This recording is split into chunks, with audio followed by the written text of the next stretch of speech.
అల్లూరి జిల్లా చింతపల్లి మండలం తాజంగి గ్రామంలో హోలీ వేడుకలు ఘనంగా నిర్వహించారు. ఈ ప్రాంతంలో ఒడిశా నుంచి వలస వచ్చిన గిరిజనులు హోలీ పండుగ నిర్వహిస్తారు. ఆంధ్ర కాశ్మీర్గా పేరుగాంచిన లంబసింగి దగ్గరలోని తాజంగి గ్రామంలో హోలీ పౌర్ణమి రోజు ఈ పండుగను ప్రతి ఏటా వేడుకగా చేయడం ఆనవాయితీగా వస్తోంది. ఇక్కడ హోలీ పండుగ 2 రోజుల పాటు ఘనంగా నిర్వహిస్తారు. ముందు రోజు రాధాకృష్ణులకు ప్రత్యేక పూజలు చేస్తారు.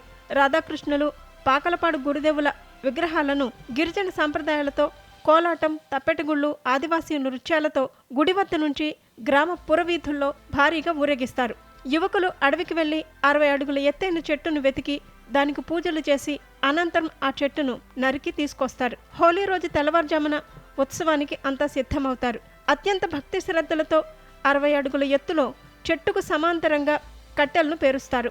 హోలీ కట్టెలపై ఓ జెండాను కూడా కడతారు. వేదమంత్రాలతో భక్త ప్రహ్లాద హోమం చేసి కట్టెల టవర్ను వెలిగిస్తారు. కట్టెలు కాలుతుండగా సంబరాలు చేసుకుంటారు. కట్టెలు పూర్తిగా కాలాక టవర్పై ఉన్న జెండా ఎటువైపు పడుతుందో అటువైపు పాడి పంటలు సమృద్ధిగా పండుతాయని గ్రామస్తులు నమ్ముతారు.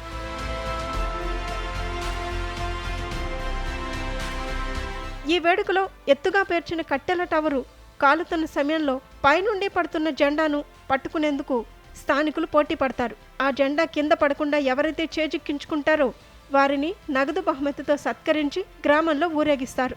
ఇక ఈ ఏడాది వ్యవసాయాన్ని జెండా పట్టుకున్న వ్యక్తితో ప్రారంభిస్తారు. ఆయనతోనే విత్తనాలు వేయించి వ్యవసాయ పనులు ప్రారంభిస్తారు. అప్పుడే దిగుబడులు బాగా వస్తాయని నమ్ముతారు.